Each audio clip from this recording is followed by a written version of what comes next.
Bismillahirrahmanirrahim. Assalamualaikum warahmatullahi wabarakatuh.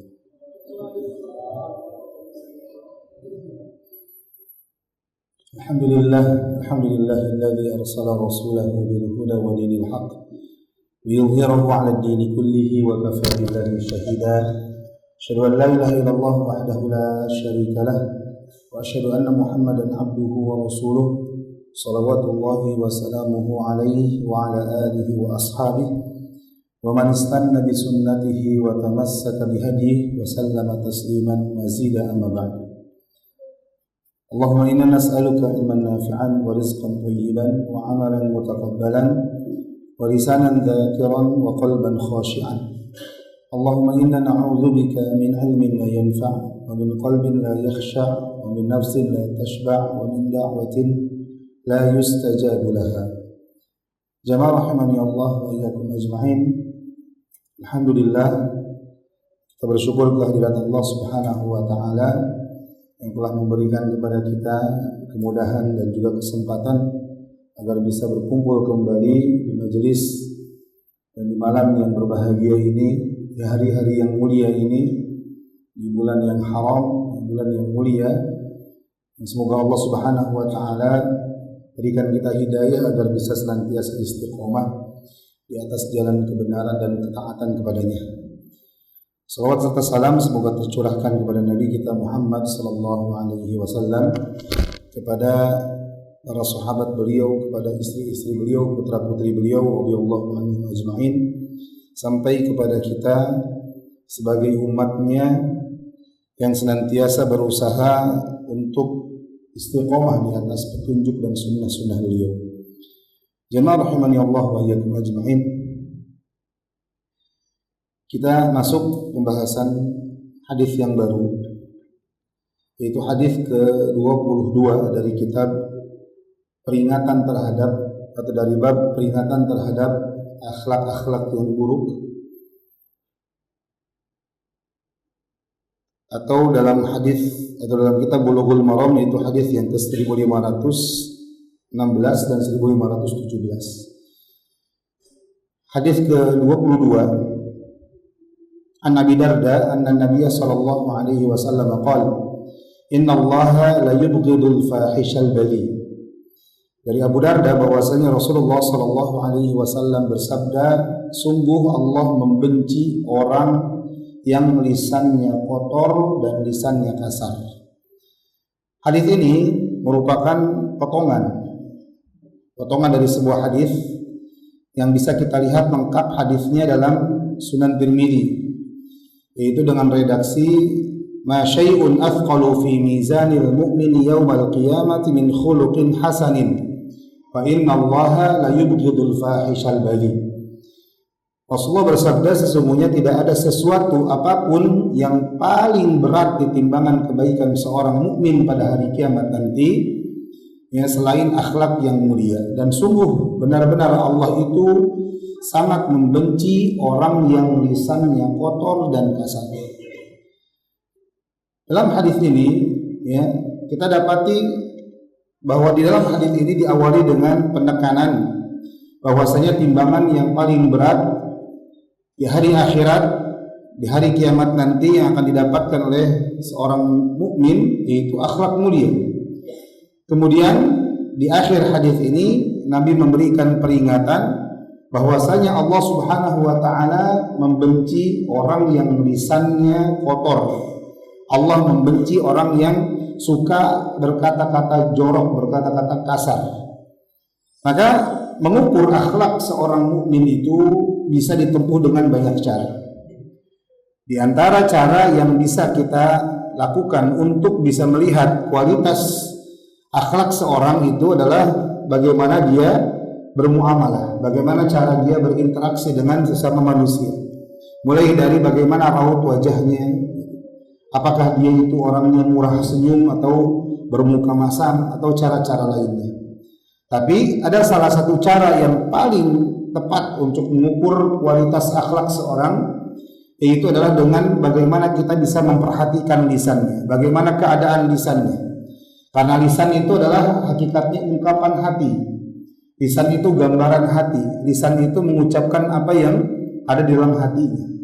Maka dari ucapan seseorang kita bisa mendapati dan bisa menilai ya, keadaan orang tersebut. Dari lisan seorang misalkan kita bisa dapati dia sombong atau tidak. Dari lisannya kita bisa melihat orangnya ini menghormat kepada orang lain atau tidak, suka menghormat orang lain atau tidak, suka merendahkan orang lain atau tidak, suka mengganggu orang lain atau tidak. Maka semua hal-hal ini tergambar pada lisan seorang, akan terlihat terukur pada lisan seorang. Dan para ulama ketika menjelaskan hadis ini, mereka membedakan antara makna al-fahish dengan ya al-badhi. Al-fahish dengan al-badhi. Al-fahish ini diambil dari kata al-fuhsyu, yang secara bahasa maknanya adalah melampaui batas. Sehingga makna dalam hadis ini sesungguhnya Allah mencintai atau sesungguhnya Allah membenci al-fahish, artinya orang yang melampaui batas. Yaitu orang yang melampaui batas dalam cacian, orang yang melampaui batas dalam memaki dengan menggunakan kata-kata yang tidak enak didengar, termasuk pula kata-kata yang jorok. Ini termasuk ke dalam makna al-fahish. Karena sebagian ulama mengatakan ketika menjelaskan tentang al-fahsya ya, atau al-fahish tadi, al-fuhsyu tadi, yaitu segala bentuk kecenderungan seorang laki-laki kepada lawan jenis. Ini makna al-fuhsyu. Makanya biasanya diterjemahkan al-fuhsyu ini adalah dengan kata-kata keji atau perbuatan keji. Karena memang kaitannya dengan syahwat, kaitannya dengan hawa nafsu seorang laki-laki kepada lawan jenis atau sebaliknya.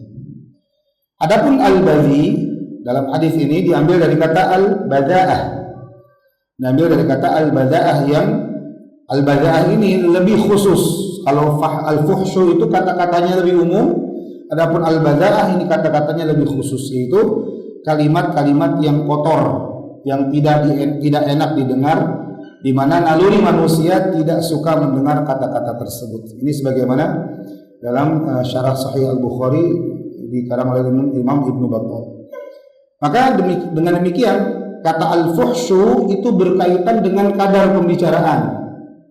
Ya, ketika digabungkan dalam satu kalimat konteks yang sama, maka makna al-fuhsyu itu ya kaitannya dengan kadar pembicaraan, yaitu kadar pembicaraan yang berlebihan. Sementara al-bada'ah ya itu berkaitan dengan sifatnya. Jadi kalau al-fuhsyu itu kadarnya melampaui batas, adapun al-bada'ah itu dari sisi apa? Sifatnya. Sifatnya itu pembicaraannya kotor. Dalam sebagian riwayat Nabi SAW bersabda, "Fa inna Allah Ta'ala la yuhibbul fuhsya wa la tafahhusha." Sesungguhnya Allah itu tidak menyukai al-fuhsyu ya dan al-tafahhush. Ini dari kata yang sama, dari kata ya fahusha, sama ya, dari kata yang sama. Jadi al-fuhsyu itu adalah kata-kata yang kotor, kata-kata yang jorok. Adapun tafahhush itu adalah orang yang memaksa-maksakan diri untuk berkata kotor secara berlebihan. Karena ada orang yang memang dasarnya lisannya memang kotor. Lisannya kalau ngomong selalu ada tambahan kata-kata yang kotor, kata-kata yang buruk.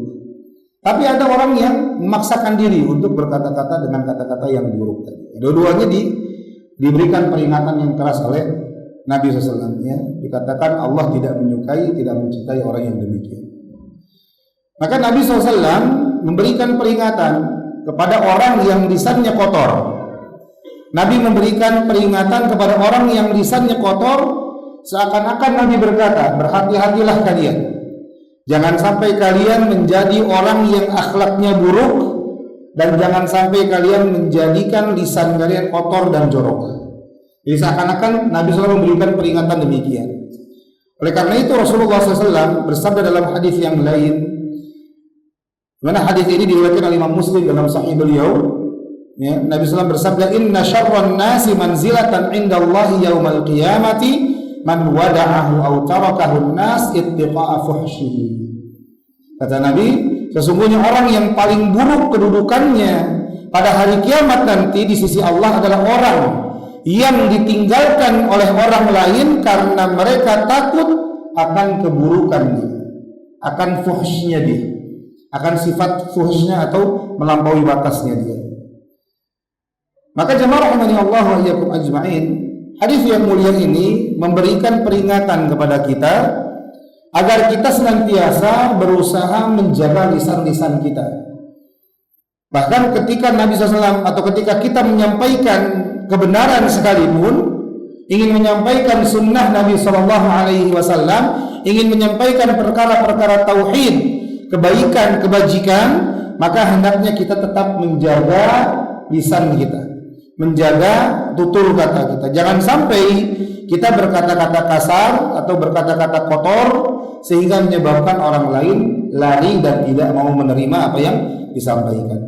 Karena mungkin bisa jadi ketika kita ingin menyampaikan sebuah kebenaran, tapi cara yang kita sampaikan, cara menyampaikannya, kalimat yang kita gunakan, diksi yang kita gunakan itu keliru, ya, melampaui batas, ya, maka orang-orang akan lari walaupun di situ kebenaran yang disampaikan. Maka ya, Syekh Utsaimin rahimahullahu taala ketika menjelaskan seorang itu bisa berdakwah apabila terpenuhi tiga syarat, tiga hal, tiga perkara. Itu yang pertama, seorang dikatakan dakwahnya hikmah, ya, ketika dia yang menyampaikan dengan baik, tutur katanya baik, kalimatnya baik, diksinya bagus, ya, diksinya tepat, kalimatnya tepat. Kemudian yang kedua, ya, yaitu tentunya materi atau konten yang disampaikan itu benar, sesuai dengan Al-Quran dan Sunnah Nabi SAW. Dan yang ketiga yaitu cara penyampaian atau dari sisi timing, ya, dari sisi apa? Timingnya, dari sisi waktunya tepat atau tidak. Karena terkadang ketika kita menyampaikan satu perkara yang itu adalah kebenaran, kalimatnya pun mungkin kita gunakan kalimat yang baik, tapi disampaikan bukan saat yang tepat. Sama juga biasanya kebenaran itu akan mentah, akan mental, akan ditolak. Maka harus memperhatikan itu ketika kita ingin memberikan nasihat atau menyampaikan kebenaran. Lihat dalam sebuah hadis, ya, Aisyah radhiyallahu taala menceritakan tentang sekelompok Yahudi meminta izin untuk bertemu dengan Nabi SAW, ya, maka Nabi SAW pun memberikan izin. Kata Aisyah, atan Nabiya SAW unasun minal Yahudi faqalu, datang kepada Nabi SAW sekelompok orang dari kalangan Yahudi, lantas mereka berkata, assalamu alaik ya Abul Qasim. Jadi nggak mau nyebut Rasulullah gitu ya. Assalamu alaik ya Abul Qasim, ya. Kecelakaan atau kebinasaan atasmu wahai Abul Qasim. Ini kunyahnya Nabi. Maka Nabi SAW bersabda wa alaikum. Nabi bersabda wa alaikum, semoga kalian juga. Qalat Aisyah, maka Aisyah berkata, bal alaikumussalam wazzam. Dalam riwayat yang lain dikatakan bal alaikumussalam wal la'nah. Ya, bahkan atas kalian kebinasaan dan atas kalian celaan atau laknat. Jadi dijawab dengan kalimat yang lebih buruk. Gitu ya. Faqala Rasulullah SAW, ya Aisyah, la takuni fahishatan. Kata Rasulullah SAW, wahai Aisyah, jangan engkau menjadi wanita yang fahisyah, wanita yang mulutnya kotor. Ya. Yang ditegur siapa? Aisyah. Orang Yahudi biarin aja, emang lisannya begitu. Orang Yahudi mendoakan keburukan ya biasa, mereka begitu sifatnya gitu. Maka yang ditegur, yang diberikan pengajaran, yang diajarkan kebaikan oleh Nabi siapa? Aisyah. Aisyah radhiyallahu taala kata Nabi, la takuni fahishatan. Wahai Aisyah, jangan engkau menjadi seorang wanita yang lisannya kotor, berkata kotor. Faqalat ma sami'ta ma qalu, ya Rasulullah, apakah engkau tidak mendengar apa yang mereka ucapkan? Maka kata Nabi SAW, awalaisa qad radattu alaihim alladhi qalu qultu wa alaikum. Bukankah aku sudah jawab apa yang mereka sudah ucapkan? Bukankah aku sudah jawab kalimat yang mereka ucapkan dengan kalimat wa alaikum, kata Nabi. Wa alaikum ini sudah jawabannya Nabi SAW. Maka jemaah rahimani Allah wa iyyakum ajma'in, Rasulullah menegur Aisyah, ya, Rasulullah menegur Aisyah karena perkataan yang kasar. Padahal ini bentuk apa? Bentuk pembelaan Aisyah kepada Rasulullah. Jadi dalam hal ketika ingin membela kebenaran pun Lisan kita diperintahkan tetap untuk dipelihara. Kita tetap diperintahkan untuk menjaga perkataan tutur kata kita. Dalam ayat yang lain Rasulullah bersabda, "Innar rifqa la yakunu fi syai'in illa zana, wa la yunza'u min syai'in illa syanah." Sesungguhnya kasih sayang, kelemah lembutan itu tidak akan berada pada sesuatu, melainkan itu akan menghiasinya. Sebaliknya jika kasih sayang itu atau kelembutan itu dicabut dari sesuatu, melainkan itu akan membuatnya menjadi buruk. Jadi kelemah lembutan itu bagaimanapun pasti akan menghiasi sebuah perkara. Kebatilan, begitu banyak kebatilan diterima manusia, mudah diterima manusia gara-gara apa? Gara-gara yang menyampaikannya lemah lembut. Dan begitu banyak kebaikan al-haq ditolak mentah-mentah oleh manusia karena apa? Karena disampaikan dengan cara yang kurang tepat. Ya, maka kata Nabi SAW, "Innar rifqa la yakunu fi syai'in illa zana, wa la yunza'u min syai'in illa syana." Kelemah lembutan itu kalau terdapat pada sesuatu pasti akan menghiasinya. Demikian pula kalau dicabut dari sesuatu pasti akan menjadikan sesuatu itu buruk karena tidak ada kelemah lembutan di dalamnya. Juga dalam riwayat yang lain Rasulullah bersabda, "Innallaha 'azza wa jalla la yuhibbul fuhsya wa la tafahhush." Sesungguhnya Allah tidak suka dengan perbuatan keji dan kata-kata yang kotor, kata-kata yang kasar. Nah, padahal kalau kita perhatikan jemaah tadi hadis Aisyah, ya, kalau kita perhatikan maka seluruh perkataan Aisyah itu benar. Perkataannya Aisyah itu benar apa salah? Benar, gitu ya. Perkataan Aisyah itu benar. Kenapa? Karena memang bagi mereka orang-orang Yahudi musuh-musuh Islam, ya, kebinasaan, dan bagi mereka apa? Celaan, keburukan, laknat bagi mereka. Mereka emang orang-orang yang paling berhak untuk itu. Bahkan dalam riwayat yang lain Aisyah membalas perkataan kelompok Yahudi itu dengan mengatakan, "Alaikumussalam wa ghadabullah wa la'natuh ya ikhwatal qirati wal qiradati wal khanazir." Ya ikhwatal qiradati wal khanazir. Alaikumussalam wa ghadabullah. Semoga kalian mendapatkan kebinasaan, mendapatkan kemurkaan Allah, mendapatkan laknat Allah, wahai saudara-saudara kera-kera dan babi-babi. Dan itu sifat dari Allah. Allah sifati mereka. Qiradata wal khanazir, wa abadat tawud, kata Allah dalam Al-Quran. Allah sifati orang-orang Yahudi dengan kera-kera. Allah sifati mereka dengan khanazir, babi-babi. Ya. Tapi ketika mendengar kalimat itu, kalimat yang dilontarkan oleh Aisyah, kalimat yang benar apa adanya, memang sifat mereka demikian. Ya, sebagaimana dalam surah Al-Maidah tadi. Ya, Aisyah menyatakan laknat kepada orang-orang Yahudi karena memang sesuai dengan Al-Quran. Allah berfirman dalam surah Al-Maidah ayat 78, "Lu'inal ladzina kafaru min bani Israil ala lisani Dawud wa Isa bin Maryam, dzalika bima asaw wa kanu ya'tadun." Ya, orang-orang kafir dari kalangan Bani Israel itu dilaknat melalui lisan Dawud dan melalui lisannya Isa ibnu Maryam. Hal itu mereka dapatkan karena perbuatan durhaka yang mereka lakukan dan karena mereka melampaui batas. Juga firman Allah dalam ayat yang lain, "Kanu la yatanahawna 'an munkarin fa'aluhu labi'sa ma kanu yaf'alun." Ya, mereka itu biasa tidak saling melarang tindakan kemungkaran di antara mereka yang mereka perbuat. Maka sesungguhnya amatlah buruk apa yang mereka perbuat itu. Ya. Maka Aisyah juga mengatakan tadi ghadab, murka Allah, karena mereka memang disifati dengan demikian dalam surah Al-Fatihah. Ghairil maghdubi alaihim, bukan orang-orang yang mendapatkan murka dari Allah, dimurkai oleh Allah. Siapa mereka? Orang-orang Yahudi. Orang-orang Yahudi.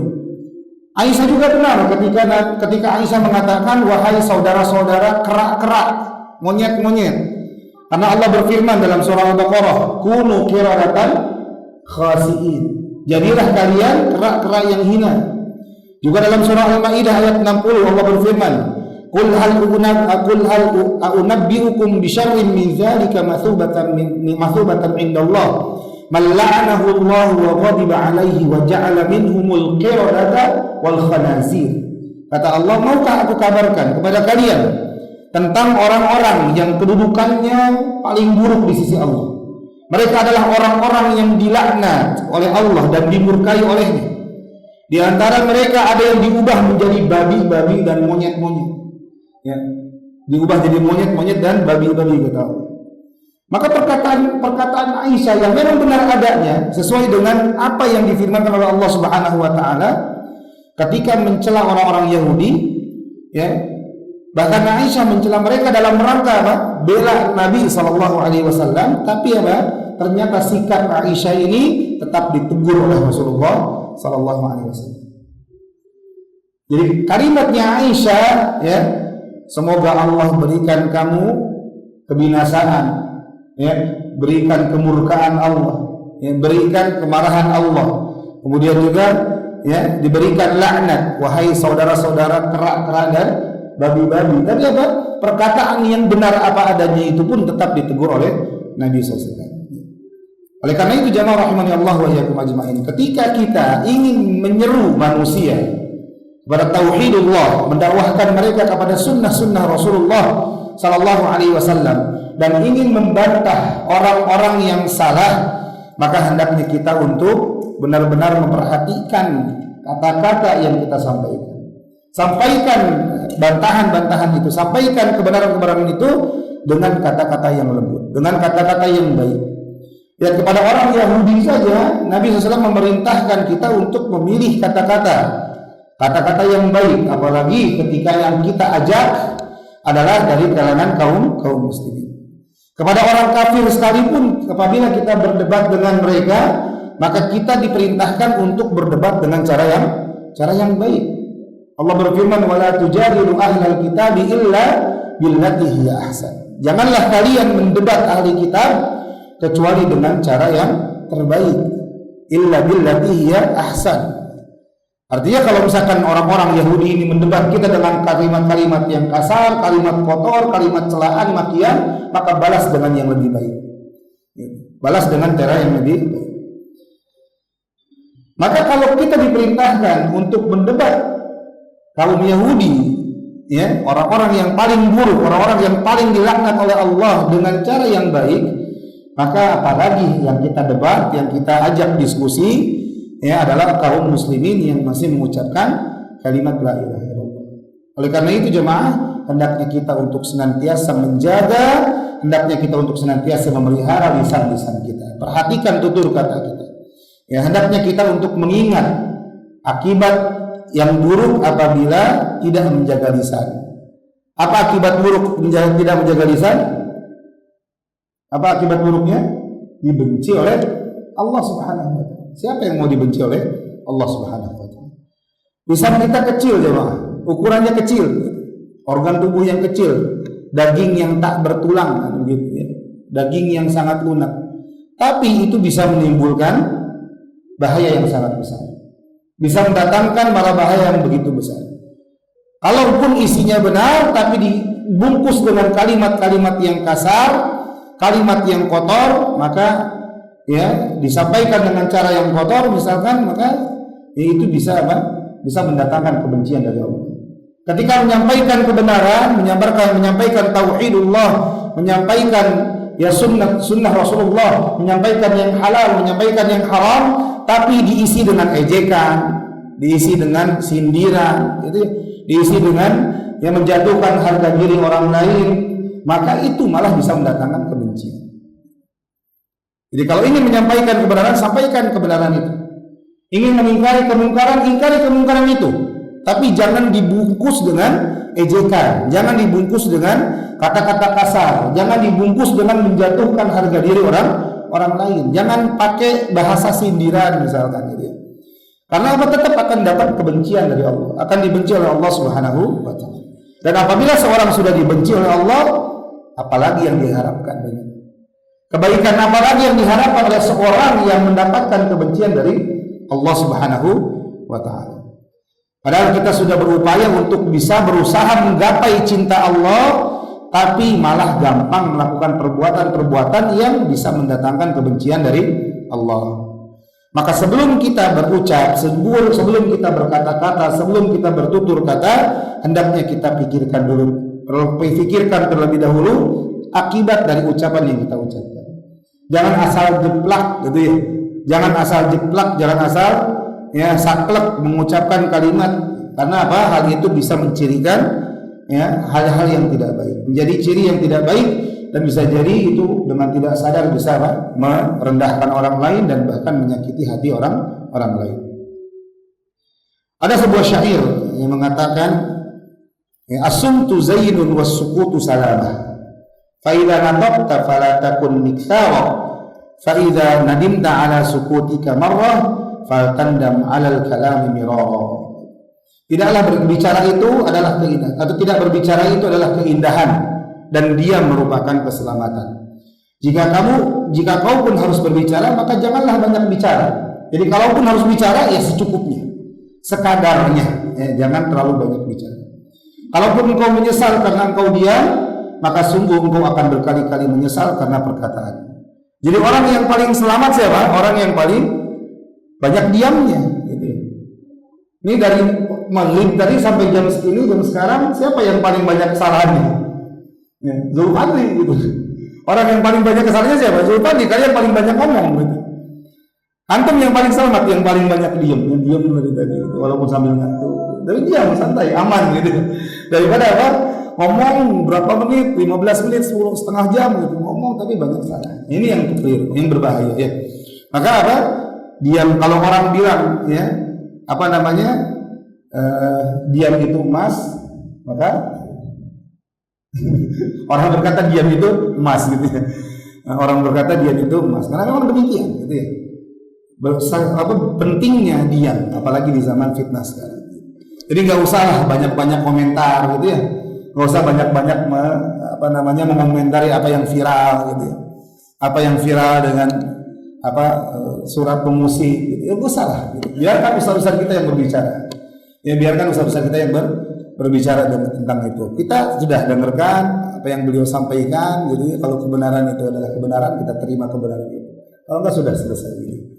Artinya ya nggak usah terlalu banyak semua yang lagi viral komentarinya, ya viral komentari. Akhirnya banyak ngomong banyak salahnya, banyak berbicara banyak kelirunya gitu ya. Anak seperti tanya begitu, Ustaz kok nggak ada komentar tentang Asy-Syu'ara ini? Anda bilang, oh buat apa? Ustaz sudah banyak komentari. Gitu. Kita nggak perlu mengomentari. Siapa kita gitu ya? Artinya banyak tidak perlu banyak mengomentari. Sudah ustaz-ustaz yang berkompeten, yang mantap ilmunya, yang mereka untuk mengomentari, kita ya jadi orang yang mendengarkan saja. Maka jamaah rahimani Allah wa iyyakum ajma'in, hadis ini mengajarkan kepada kita bagaimana kita seharusnya senantiasa berusaha menjaga lisan, ya, berusaha berkata-kata yang baik, jangan sampai menyinggung perasaan orang lain gitu ya. Karena sebagaimana di awal pertemuan kita dulu, dalam sebuah riwayat dikatakan ada seorang wanita datang kepada Nabi SAW. Dia berkata, ya Rasulullah, ya si fulanah itu sholatnya bagus, sholat malamnya luar biasa, gitu ya, puasanya rajin, sedekahnya luar biasa, tapi lisannya kasar, lisannya kotor, suka melukai perasaan orang lain, suka menyinggung perasaan orang lain. Bagaimana keadaan dia? Apa kata Nabi? Hiya finnar, dia di neraka. Sebaliknya ada seorang lagi bertanya, ya Rasulullah, ada si fulanah sholatnya biasa saja, cuma sholat wajib doang, puasanya pun demikian, sedekah pun ya kalau ada sedekah, kalau ada ya sudah gitu. Tapi lisannya nggak pernah melukai hati orang lain, nggak pernah menyinggung perasaan orang lain. Bagaimana orang ini? Kata Nabi, hiya fil jannah, dia di dalam surga. Ya, Nabi SAW menjadikan salah satu indikator ya keberadaan seorang di surga atau di neraka itu salah satunya dari lisan, dari akhlaknya. Maka ini adalah perkara yang sangat kita ya perlu perhatikan. Dan yang perlu kita perhatikan tadi apa? Menjaga lisan ini bukan hanya di hadapan orang-orang lain, gitu ya. Menjaga lisan ini bukan hanya di hadapan orang-orang lain, ketika ketemu sahabat kita, ketemu tetangga kita, ketemu teman-teman jamaah masjid gitu. Saat dakwah, kalimat baik, kalimat bagus, tapi bahkan perintah ini sampai skala yang paling kecil dalam kehidupan manusia, yaitu dalam rumah tangganya. Ya, jadilah orang yang ketika di luar lisannya baik, demikian pula ketika masuk ke dalam rumah. Jangan sampai di luar kita berkata sangat santun gitu ya, sangat baik kalimat-kalimat yang diucapkan ketika bertemu dengan orang lain, tapi menjadi orang yang paling kasar, paling kotor kalimatnya di hadapan istri dan anak-anaknya. Ini yang perlu kita perhatikan, karena apabila itu dilakukan maka bersiaplah mendapatkan kebencian dari Allah Subhanahu wa taala. Baik jemaah rahimani Allah wa iyyakum ajmain. Kita beranjak ke hadis berikutnya, hadis 23. Masih ya, poin yang atau hadis yang mirip, yaitu hadis dari Abdullah. Beliau berkata, Abdullah bin Mas'ud ya, secara marfu, di mana Rasulullah bersabda, laisal mu'minu bit-ta'ani walal la'ali walal fahishi walal badhi. Ya, Rasulullah bersabda, bukanlah seorang mukmin. Nabi SAW menghilangkan sifat iman dari seseorang. Bukanlah seorang mukmin orang yang suka mencela, orang yang suka melaknat, orang yang suka berkata-kata kasar dan juga berkata-kata kotor. Al-Imam As-San'ani menyatakan bahwa hadis ini dihasankan oleh Al-Imam At-Tirmidzi dan disahihkan oleh Al-Imam Al-Hakim. Sedangkan Al-Imam Daruqutni merojihkan hadis ini sebagai hadis yang mauquf. Jadi hadis ini walaupun hadis sebagian ulama mengatakan hadis yang mauquf, tapi hadis ini bisa menjadi penguat dari hadis sebelumnya. Tapi di situ ada tambahan ya, beberapa perbuatan yang tidak disebutkan dalam hadis sebelumnya. Dan juga perbuatan-perbuatan tersebut juga merupakan atau bukanlah ciri seorang mukmin. Ya, bukanlah ciri seorang mukmin. Namun secara umum Nabi SAW atau hadis ini ya, sesuai dengan firman Allah Subhanahu wa taala dalam surah Al-Baqarah. Allah berfirman waqulu lin-nasi husna, dan berkatalah, ucapkanlah ucapan yang baik kepada manusia. Ini surah Al-Baqarah ayat 83. Jadi perintah Allah kepada orang-orang yang beriman adalah untuk senantiasa berkata-kata yang baik, berkata-kata yang bagus kepada yang sesama, kepada manusia. Maka dari sini Nabi SAW menghilangkan ya, keimanan, sifat keimanan dari seorang. Laisal mukmin, bukanlah seorang mukmin. Ya, di pertemuan kemarin kita sebutkan ketika Nabi SAW menyebutkan atau dalam sebuah hadis menyebutkan sebuah konteks menyebutkan tentang menafikan keimanan, maka di situ ada beberapa makna. Ya, makna yang pertama apa? Menafikan keseluruhan iman. Ya, menafikan keseluruhan iman. Di antara maknanya juga apa? Menafikan sebagian keimanan, artinya kesempurnaan iman. Dan di sini bukan menafikan keimanan secara keseluruhan, tapi apa? Sebagian. Artinya menafikan kesempurnaan iman.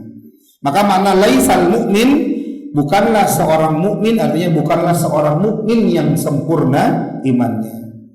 Itu orang yang suka ta'an katanya. At-ta'an ini apa artinya? At-ta'an ini maknanya suka cari-cari kesalahan orang lain. Suka ngorek-ngorek kesalahan orang lain dan akhirnya dia mencela. Dia cari-cari kesalahan untuk apa? Untuk dicela, untuk dimaki. Sedangkan al-la'an adalah orang yang suka melaknat, orang yang tidak bisa menjaga lisannya. Dan laknat adalah ya bentuk doa kepada Allah agar dijauhkan dari rahmat. Jadi laknat ini lawan dari rahmat. Makanya dalam satu riwayat jawaban Aisyah itu wa'alaikumussalam wal la'nah, gitu kalimat. Wa'alaikumussalam wal la'nah. As-samnya ini lamnya dihilangkan, asalnya assalam. Assalam artinya keselamatan. Dihilangkan lamnya, hilang. Lamnya berubah maknanya jadi kebinasaan. Keselamatan lawannya kebinasaan. Maka Aisyah pilih diksinya, ya, lawan rahmat apa? Laknat. Makanya kalimatnya wa'alaikumussalam wal la'nah. Dalam satu riwayat dikatakan demikian. Dan laknat itu apa? Doa keburukan kepada Allah, minta kepada Allah agar dijauhkan dari rahmat. Adapun al-fahish dan al-badhi tadi dalam hadis sebelumnya kita sudah sebutkan maknanya, itu berkata kotor dan berkata kasar. Maka hendaknya setiap muslim untuk senantiasa membiasakan diri ya, dalam bertutur kata dengan tutur kata yang baik. Karena sekali lagi lisan itu sangatlah berbahaya. Lisan itu bisa mendatangkan bahaya. Makanya ketika Nabi SAW dalam hadis yang masyhur dari Mu'adz bin Jabal, Nabi SAW ketika memberikan memberikan penjelasan, memberikan pengajaran kepada Mu'adz tentang beberapa perkara. Kemudian kata Nabi, ya, maukah aku beritahukan puncak dari segala sesuatu? Maka kata Nabi, kuffa alaika hadza. Nabi memegang lisannya, kemudian Nabi berkata, tahan lisan, jaga lisanmu, kata Nabi. Mendengar itu, Mu'adz berkata, faqultu ya Nabi Allah, wa inna la mu'akhaduna bima natakallamu bih. Ya Rasulullah, wahai Nabi Allah, apakah kami akan disiksa gara-gara kalimat yang kami ucapkan? Cuman kalimat tok, mungkin bercanda, mungkin apalah niatnya gitu. Faqala, maka Nabi bersabda dengan dengan keras, dengan yang marah gitu ya. Nabi bersabda, "Thaqilatka ummuka ya Mu'adz." Ya, thaqilatka ummuka ya Mu'adz. Thaqilatka ini artinya, thaqilatka ummuka ini artinya ya, semoga ibumu merasa kehilangan dirimu. Jadi Nabi mendoakan apa? Mu'adz, ya, ibunya merasakan kesedihan karena kehilangan Mu'adz gitu. Ya, doa artinya ini apa? Kalimat pengingkaran ya. Kalimat pengingkaran yang keras dari Nabi SAW. Ini bentuk pengingkaran, bukan doa keburukan ya, bukan doa keburukan dari Nabi SAW. Tapi apa? Ini kalimat yang biasa diucapkan oleh orang-orang Arab kalau mengingkari sesuatu dengan pengingkaran yang keras. Salah satunya kalimat ini, "Thaqilatka ummuka ya Mu'adz, wa hal yakubbun nas fin nari 'ala wujuhihim aw 'ala manakhirihim illa hasaidu alsinatihim." Kata Nabi, ya, wahai Mu'adz, tidaklah manusia itu, atau bukankah manusia itu tersungkur di neraka di atas wajah mereka atau di atas hidung-hidung mereka, melainkan karena sebab lisan-lisan mereka. Ini Nabi bertanya bentuk istifham ingkari, bertanya untuk mengingkari ya, pertanyaannya Mu'adz tadi. Bukankah manusia itu dilemparkan ke neraka, tersungkur di dalam neraka, diseret ke neraka di atas wajah dan hidung mereka karena sebab lisan mereka. Jadi kebanyakan manusia masuk neraka itu apa? Karena lisan mereka, karena sebab lisan mereka. Maka lisan itu bahaya jemaah. Jangan sampai seorang dibinasakan karena lisannya. Tubuhnya yang begitu besar, begitu banyak organ tubuhnya, dia celaka, ya, dia binasa gara-gara organ tubuh yang begitu kecil, bahkan yang tak bertulang, gitu ya, lidah itu atau lisan itu. Maka seorang arif, ya, salah satu orang yang bijak pernah berkata, "Awwid lisanaka qaulal khairi tahdhu bihi. Innal lisana lima awwadta mu'tadu." Biasakanlah lisanmu untuk mengucapkan kata-kata yang baik, maka engkau akan meraih hal tersebut. Artinya engkau akan terbiasa mengucapkan kata-kata yang baik, karena lisan itu tergantung apa yang engkau biasakan. Jadi kalau biasa dengarnya kalimat-kalimat bagus, kalimat thayyibah, zikir kepada Allah gitu ya, ucapan-ucapan bagus, maka lisan akan terbiasa dengan itu, dibiasakan dengan itu. Ya, ketika melihat yang indah, masya Allah. Ketika melihat anak kita sedikit bandel gitu ya, subhanallah, gitu ya. Ketika melihat anak kita melakukan kebaikan, barakallahu fi. Jadi doakan kebaikan. Ketika anak kita ambilkan minum buat kita, jazakallah khairan, gitu. Itu biasanya ucapan-ucapan yang kita ucapkan ke siapa? Orang lain. Kadang kita lupa untuk mengucapkan kalimat itu kepada anak-anak kita. Ya, ambilkan minum, dan diambilkan, sudah selesai. Nggak ada kalimat apapun. Akhirnya apa? Anak kita pun tidak terbiasa dengan mengucapkan kalimat-kalimat itu. Ucapkan terima kasih, syukran, jazakallah khairan. Gitu ya, doakan kebaikan. Ketika anak kita datang dari sekolah, tadi ulangan nilainya 65, barakallahu fi. Gitu ya, semangat lagi belajar gitu. Jadi bukan masa 65? Abi dulu matematika 95. Nilainya bagus terus gitu. Masa kamu anaknya Abi enggak nurun pinternya dari Abi? Ngomel terus, akhirnya tak berani. Ulangan nanti dibuang gitu, karena takut dimarahin gitu. Ya, doakan kebaikan gitu. Ketika dia mendapatkan nilai buruk, ajarkan alhamdulillah ala kulli hal, gitu ya. Ketika dapat kebaikan, sampaikan, ajarkan alhamdulillahilladzi bi ni'matihi tatimmus shalihat. Jadi ucapkan kalimat-kalimat baik, biasakan itu, maka itu akan terbiasa. Sebaliknya, kalau biasa dengar kalimat kotor, kalimat kasar gitu ya, kebun binatang keluar semua, ya begitulah lisan yang akan berkata-kata. Demikianlah kalimat yang akan keluar dari lisan. Jadi lisan itu bagaimana biasa dilakukan atau biasa diucapkan atau biasa didengar, maka kalimat itulah yang akan keluar dari lisan. Makanya sebagian penyair pernah berkata, "Ihfaz lisanaka ayyuhal insanu la yaldaghannaka innahu thu'banu. Kam fil maqabiri min qatili lisanihi kanat takhafu liqa'ahu suja'an." Masyaallah. Jagalah lisanmu wahai manusia, jangan sampai engkau tersengat oleh lisanmu, karena lisanmu itu hakikatnya seperti ular. Lisan itu ular, bisa menyengat. Betapa banyak orang di kuburan menjadi korban dari lisannya. Orang terbunuh gara-gara apa? Gara-gara lisannya. Kapan kawin? Wah, dibunuh itu tetangganya. Ya, ada beritanya gitu kan. Tetangga nanya kapan kawin, dibunuh semua.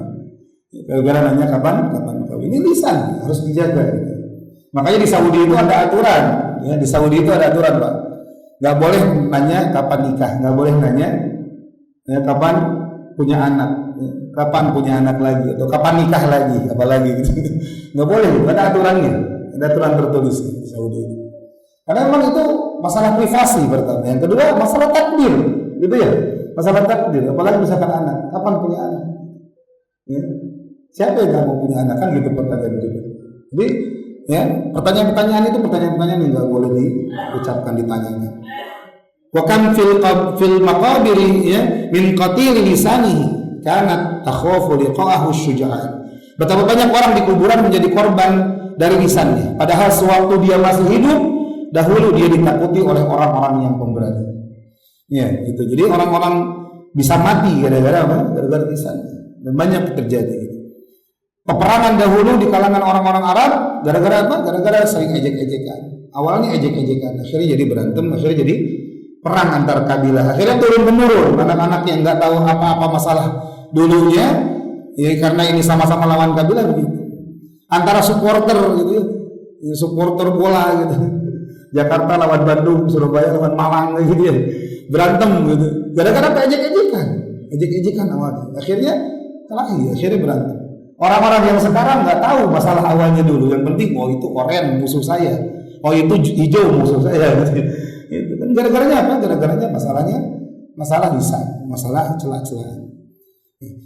Maka ya kita harus berhati-hati jamaah rahimani Allah wa iyyakum ajma'in, karena ya sekali lagi orang yang berusaha untuk menjaga lisannya dia akan mendapatkan berbagai macam kebaikan, karena ya kelemah lembutan termasuk dalam tutur kata itu bisa menghiasi segala perkara. Demikian pula sebaliknya, ketika seorang suka melaknat, suka mencela, merendahkan orang lain, suka berkata-kata kotor, berkata-kata kasar, maka semua ini adalah perkara yang sangat dibenci oleh manusia. Ya, tidak ada orang yang suka dengan hal itu, dan Allah pun juga akan membenci orang tersebut. Ini dua hadis jemaah rahimani Allah wa iyyakum ajmain berkaitan dengan ya larangan atau celaan terhadap orang yang biasa berkata-kata, berkata kasar dan berkata kotor. Semoga Allah jauhkan kita dari akhlak yang buruk ini. Insyaallah kita akan lanjutkan pertemuan kita nanti di pertemuan berikutnya, hadis yang ke-24 tentang larangan mencela orang yang telah meninggal dunia. Jadi kalau tadi mencela orang masih hidup, nah ini termasuk di dalamnya, bahkan dilarang juga mencela orang yang meninggal dunia. Insyaallah pada pertemuan berikutnya kita akan bacakan hadis dan penjelasannya. Untuk pertemuan kita cukup sampai di sini. Kalau ada yang ditanyakan sebelum kita tutup, mungkin ya silakan Pak. Gak boleh? Ya.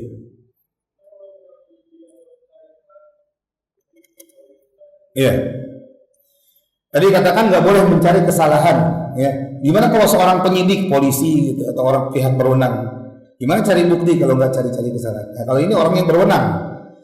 Ya, orang yang berwenang dan juga dia punya indikasi bahwa orang yang dia sidik, yang dia lidik adalah orang yang memang tersangka gitu ya.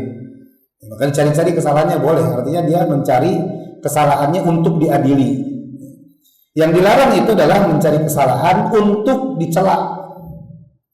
Jadi orang mencari kesalahannya itu tujuannya apa? Untuk mencela. Nyari kesalahannya, orang ini gimana nih nyari kesalahan. Nanti udah dapat kesalahannya udah dicela. Nah, ini nggak boleh. Ini yang terlarang. Tapi kalau misalkan orang-orang yang punya wewenang untuk mencari kesalahan guna menegakkan hukum, menegakkan keadilan, maka itu dia mengalami masalah. Wallahu a'lam bishawab. Ada lagi?